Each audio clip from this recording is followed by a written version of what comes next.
আমরা মিডিয়ার কল্যাণে জানতে পারি সৌদিতে যেদিন আরাফা 9 তারিখ, আমাদের দেশে সেই দিন কত তারিখ? 8 তারিখ।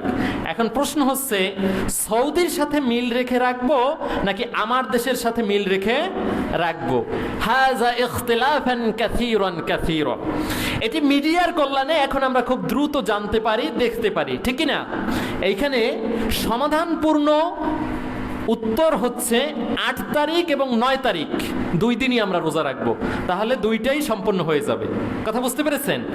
8 তারিখ এবং 9 তারিখ আপনি যখন দুইটা রাখবেন তখন 2 দিনই সম্পন্ন হয়ে যাবে। আমার দেশের সাথেও মিল হয়ে গেল, সৌদির সাথেও মিল হয়ে গেল, দুইটাই কি হয়ে গেল? সম্পন্ন হয়ে গেছে। ঝগড়া করার কি আমাদের দরকার আছে? যেখানে সমাধান আছে সেখানে ঝগড়া করার দরকার আছে? দুইটা রোজা মাত্র, আপনি 9 তারিখ যদি রাখেন তাহলে একদিন আগে বাড়িয়ে আরেকটা রেখে দেন, তাহলেই তো সমাধান হয়ে গেল। এটা ঝগড়া করার